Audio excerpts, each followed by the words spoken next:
Hello everyone, આજે આપણે શીખીશું સિમ્પલ પાસ્ટ ટેન્સ, સાદો ભૂતકાળ. જુઓ અહીં એક્ઝામ્પલ્સ આપે છે. હી હેલ્પ્સ હીઝ ફ્રેન્ડ્સ, મતલબ આ સાદો વર્તમાનકાળ છે ને સાદા ભૂતકાળમાં ટ્રાન્સફર કર્યું છે. તો હી હેલ્પ્ડ હીઝ ફ્રેન્ડ્સ. શી કુક્સ ગુડ ફૂડ, શી કુક્ડ ગુડ ફૂડ. તો જો અહીંયા કુક્ડ થઈ ગયું છે. Ketan always plays cricket. Always છે જે સાદો વર્તમાનકાળ સૂચવે છે.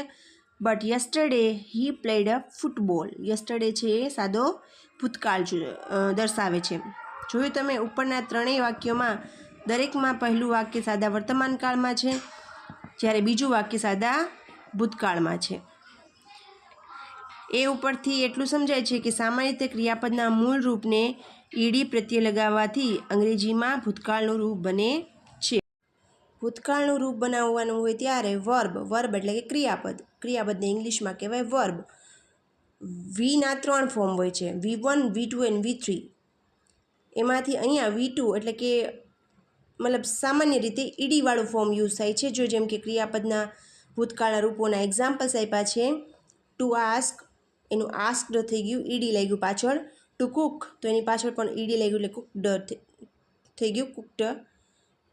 ટુ લુક, તો લુકડ. ટુ હેલ્પ, તો હેલ્પ્ડ. Two like, લાઇક્ડ. અને ટુ ટોકનું ટોક્ડ. ઉપરના ક્રિયાપદોને ઈડી પ્રત્યે લાગેલો હોવા છતાં ઉચ્ચાર ડમાં નથી થતો પણ ટમાં થાય છે. જેમ કે આસ્ક્ડ, કુક્ડ, લુક્ડ, હેલ્પ્ડ વગેરે. હવે નીચે જુઓ તમે, એનું બહુ જ મહત્ત્વનો મતલબ ઉચ્ચારણ માટે, પ્રોનાઉન્સિએશન માટે બહુ જ મહત્ત્વનો નિયમ આપેલો છે. ક્રિયાપદના છેલ્લા અક્ષરનું ઉચ્ચારણ વ્યંજન જેવો થતો હોય તો ઈડીનો ઉચ્ચારણ ડ થશે. જેમ કે પ્રિપેર્ડ. છેલ્લે ર બોલાણો એટલા માટે ડ બોલાણો. ઈડીને આપણે ડથી બોલાણો. પ્લેઇડ, ય આવ્યો પાછળ, યતિશનો ય, તો પ્લેડ. બરાબર છે. હવે નીચેનું જુઓ, ક, ફ, સ, શ, ચ કે પ થતો હોય તો ઈડીનું ઉચ્ચારણ ટ થશે. જેમ કે લાફ બોલીએ આપણે, ફ આમાં આવ્યો જો, તો લાફ્ટ. વોશ, જો આમાં શ આપેલો છે તો વોશ્ડ. હવે ટ કે ડ થતો હોય જો એનો ઉચ્ચારણ, તો એને ઈડ થશે. જેમ કે વિઝિટર, ટ બોલાણો તો વિઝિટીડ. એન્ડ બોલાણો ડ, તો એન્ડીડ. Okay, understand? જો ન સમજાય તો તમે 2-3 વખત ફરીવાર એકને એક વિડીયો જોજો, જેનાથી તમને વધારે માઇન્ડમાં ઉતરશે. કેમ કે ઘણી વખત એવું થાય, કન્ફ્યુઝ થઈ જાય કે શું કહેવા માંગે, કાંઈ સમજાતું નથી. પણ if you watch again and again video, then you will realise what I am going to saying you.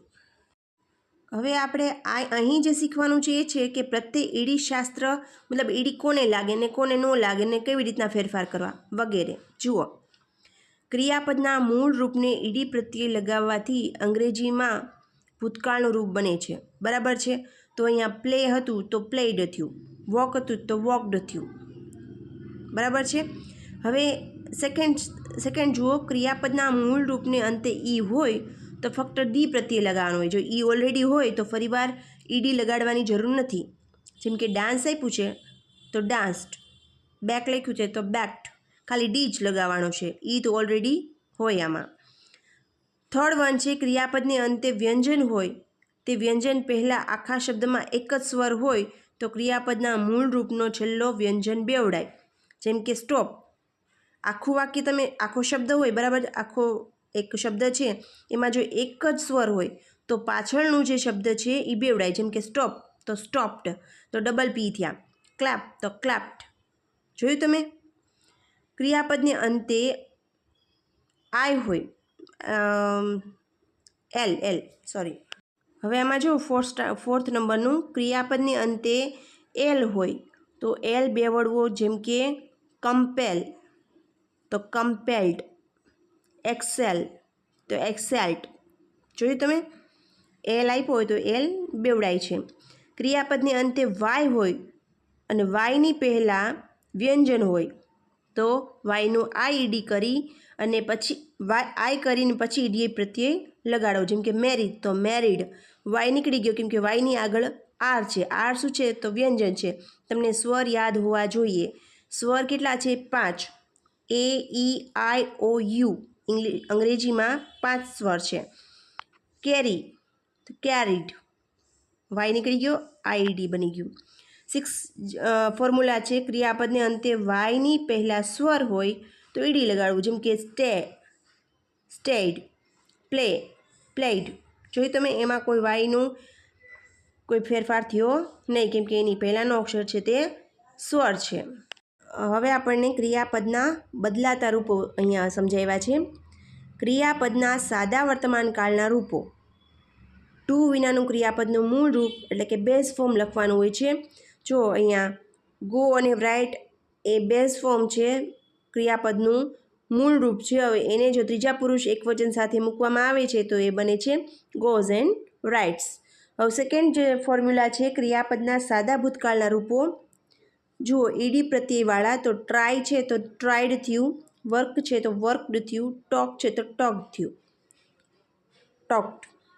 ભૂતકાળના અને ભૂતકૃદનના રૂપો સમાન હોય છે, એટલે એકદમ દર વખતે સમાન હોય છે એવું નથી, ક્યારેક ફેરફાર પણ હોય છે. જેમ કે જુઓ બ્રિંગ છે તે મૂળ રૂપ છે, બ્રોટ છે અને બીજું બ્રોટ છે. આ બ્રોટ છે ભૂતકાળનું છે, આ જે બ્રોટ બતાવે ભૂતકાળનું છે, અને આ જે બ્રોટ છે તે ભૂતકૃદનનું રૂપ છે. Think, thought, thought, speak, spoke, spoken. જો અહીંયા ફેર આવ્યો ઈ એન આવ્યો, એન આવ્યો અહીંયા. Write, wrote, written. Go, went, gone. મૂળ રૂપ, ભૂતકાળ અને ભૂતકૃદન ત્રણેય રૂપો સમાન પણ હોઈ શકે છે, જેમ કે cut, cut, cut, put, put, put, shut, shut, shut વગેરે. શટ તો મેં એઝ માય નોલેજ હું તમને છે ને એક પિક્ચર આમાં એડ કરી દઈશ કે જેમાં તમને ઓલ ઓવર ભૂતકાળ ભૂતકૃદનના રૂપો મળી રહેશે. આ તો કમ્પલસરી તમારે પાકા કરવા જ પડે, એના વિના તો ઇંગ્લિશ યુ કાન્ટ લર્ન. ક્રિયાપદના વર્તમાન કૃદંત રૂપો. જો વર્તમાન કૃદનના રૂપો હોય છે ને આઈએનજી ફોર્મમાં હોય છે. દરેક ક્રિયાપદના મૂળ રૂપને આઈએનજી પ્રત્યય લાગે છે, જેમ કે વોક તો વોકિંગ, ઈટ તો ઈટિંગ. ક્રિયાપદની છેડે ઈ હોય તો ઈનો લોપ કરી આઈએનજી પ્રત્યય લગાડે છે, જેમ કે ટેક તો ટેકિંગ, લવ તો લવિંગ, રાઇટ તો રાઇટિંગ. ઓકે. કોઈ પણ પૂર્ણકાળ પરફેક્ટ ટેન્સની રચના ભૂતકૃદંત એટલે કે પાસ્ટ પાર્ટિસિપલ વિના થઈ શકે નહીં. કંઈ પણ ચાલુકાળ કન્ટિન્યુઅસ ટેન્સની રચના વર્તમાન કૃદંત એટલે કે પ્રેઝન્ટ પાર્ટિસિપલ વિના થઈ શકે નહીં. તો આજના માટે સિમ્પલ પાસ્ટ ટેન્સમાં આટલું જ આપણે શીખીશું. નેક્સ્ટ વિડીયોમાં આપણે આગળનું જેમ કે એફિર્મેટિવ, નેગેટિવ, ઇન્ટ્રોગેટિવ, ક્વેશ્ચન આન્સર વગેરે શીખીશું. Thank you.